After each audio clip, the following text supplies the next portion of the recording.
Hello friends, आज हम सीखेंगे टॉपिक 9। A1 to 8 टॉपिक अभी तक हो चुके हैं, जिसमें as soon as, no sooner than और हार्डली व्हेन के बारे में सीखेंगे। ये एज सुन एज और नो सुनर 10th स्टैंडर्ड में होता है और हार्डली व्हेन जो होता है हायर सेकेंडरी 11th-12th उसमें होता है। देखिए, जो पेपर था लास्ट ईयर का 24 का, उसमें ये सेंटेंस दिया है एज सुन एज वाला, उसमें बोला है use no sooner. From last year now the students are very lucky, they are getting MCQs. But उससे पहले जो ये 2023 का पेपर है 23 का, देयर वर नो एमसीक्यूज, ऐसे लिखा था डायरेक्ट ब्रैकेट में नो सुनर। ओके, ये 20 का पेपर है, 2020 का पेपर है, उसमें भी लिखा था यूज नो सुनर। हाँ, तो मोस्टली ये नो सुनर और एज सुन एज 10th में आता है। वो हार्डली वाला जो क्वेश्चन है वो मोस्टली 11th-12th में आता है। तो आइए हम सीखते हैं किस तरह से उसको यूज करेंगे। यहाँ पर एक सेंटेंस लिया है, when he finished he went to the window to buy a stamp. ये स्टैंडर्ड 10 की जो टेक्स्ट बुक है फर्स्ट फ्लाइट, उसमें लेसन 1 है, अ लेटर टू गॉड, उसका सेंटेंस है। वैन हटा के एज सुन एज रखते हैं तो सेंटेंस में कुछ और ज्यादा चेंज नहीं करने होते। जहाँ कॉमा होता है वहाँ कॉमा रहेगा, सिर्फ ये आगे वैन हट गया और एज सुन एज आ गया। ओके, लेकिन जब ये एज सुन एज वाला सेंटेंस दिया हुआ है और उसके अंदर हमको बोलेंगे यूज नो सुनर, जो लास्ट ईयर के एग्जाम में था, तब क्या ध्यान रखना है। Okay, so as soon as he finished, तो यहाँ पे कॉमा है, ये फिनिश्ड सिंपल पास्ट टेंस है। तो ध्यान रहे कि जब सेंटेंस शुरू होगा नो सुनर से, तो नो सुनर सेंटेंस के अंदर हम हेल्पिंग वर्ब लेंगे डीड, क्योंकि नेगेटिव में हम डीड का यूज करते हैं हेल्पिंग वर्ब का। नो सुनर डीड ही फिनिश, जब डीड यूज करते हैं तो उसके बाद जो वर्ब फॉर्म आएगा वो प्रेजेंट फॉर्म रहेगा V1, और यहाँ कॉमा की जगह पे आएगा कंजंक्शन देन। डिग्रीज में हम सीखते हैं कि bigger than, smaller than, taller than, तो वैसे ही ये सूनर जो है वो सून का कंपैरेटिव फॉर्म है। ये सून का सूनर होता है, जब बिग का बिगर होता है जैसे उस तरह से, तो बिगर देन होता है, तो in the same context it is sooner than. THN then याद रहे, जब एमसीक्यूज में THEN देन भी होगा तो ख्याल रहे कि देन THN देन वाला सिलेक्ट करना है।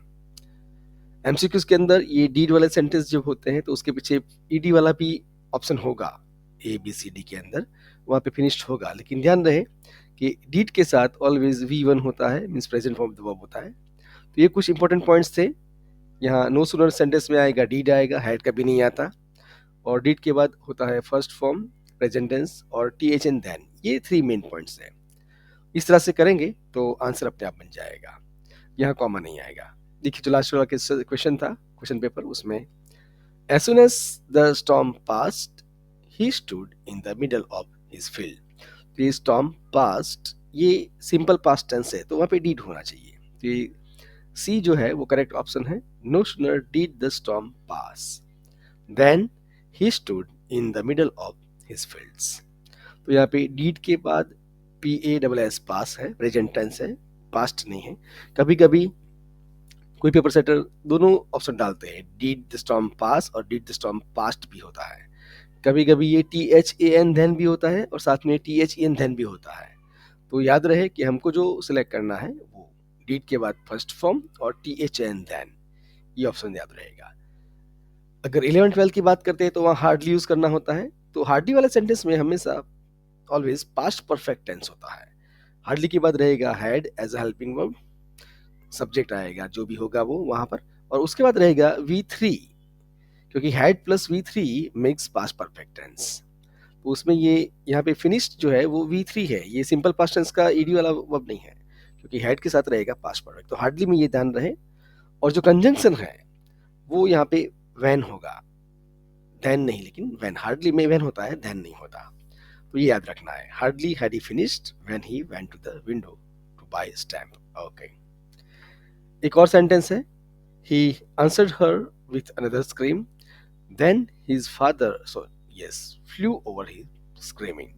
ये जो फर्स्ट फ्लाइट नाम का लेसन है स्टैंडर्ड 10 की टेक्स्ट बुक में, तो ये दो अलग अलग सेंटेंस है, उसको हम एंड से ज्वाइन कर सकते हैं। यहाँ एक क्वेश्चन था जिसको बोलते हैं कंपाउंड सेंटेंस। अभी हम उसके बारे में कुछ नहीं सीखेंगे। यहाँ पे I switch on the radio and said, ये जो हमारा नेक्स्ट टॉपिक रहेगा, simple sentence, compound sentence, complex sentence, सब समझेंगे उसके बारे में डीप में, अभी कुछ नहीं करेंगे उसके बारे में। ओके, तो जब एंड से ज्वाइन हुआ है सेंटेंस और उसमें हमें यूज करना है नो सुनर, तो कैसे करेंगे? तो ये दो सेंटेंस को हम ऐसे ज्वाइन कर सकते हैं, he answered her with another scream and his father flu over him screaming. तो देन निकाल के एंड रखेंगे, या तो फिर as soon as he answered her with another scream, फिर कॉमा लगाएंगे, his father flew over him screaming। अभी इसके अंदर हम यूज करेंगे no sooner। Let me copy that question so we can save our time।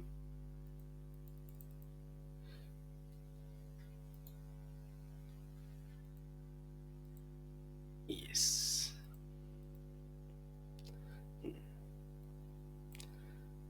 तो हम जो आगे as soon as है उसका हम कर देंगे no sooner।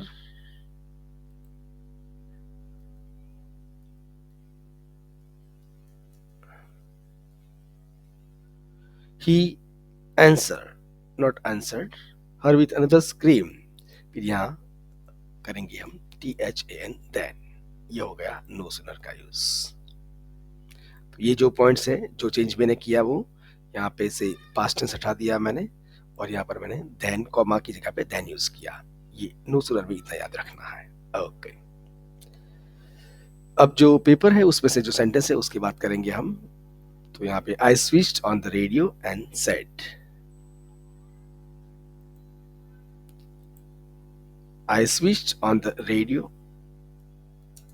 I switched on the radio and said, full stop।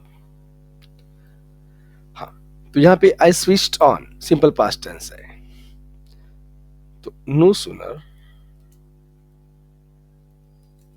did I switch on the radio then I said। Okay, तो ये करेक्ट आंसर है। No sooner did I switch on the radio then I said।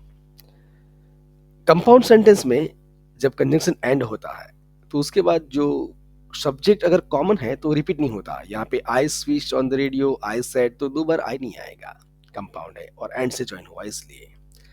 लेकिन यहाँ पे then के बाद हमको पूरा सेंटेंस लिखना होता है, then I said, then said नहीं लिख सकते, ये कॉम्प्लेक्स सेंटेंस है, वो हम नेक्स्ट लेक्चर में सीखेंगे, जो सीखेंगे कंपाउंड सिंपल कॉम्प्लेक्स तब सीखेंगे।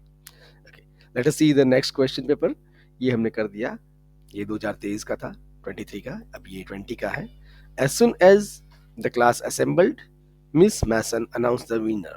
ओके, तो ये जो चैप्टर अभी 2 साल से निकल गए हैं, ओल्ड टेक्स्ट बुक में होगा ये chapter 100 dresses part 1 and part 2, उसका सेंटेंस है। तो अभी हम लिखेंगे नहीं क्योंकि आउट ऑफ सिलेबस है। So as soon as the class assembled, miss Mason announced the winner. तो यहाँ पे नो सूनर देन ऐसा यूज करना है।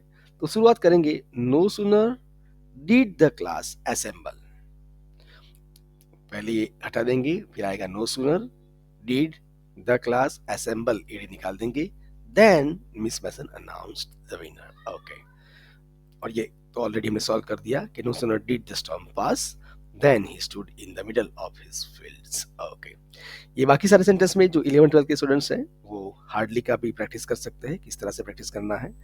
वो हार्डली वाले सेंटेंस में ऑलवेज पास्ट परफेक्ट टेंस रहेगा, हैड उसके बाद सब्जेक्ट, हार्डली के बाद हैड उसके बाद सब्जेक्ट और उसके बाद V3, और कंजंक्शन रहेगा व्हेन।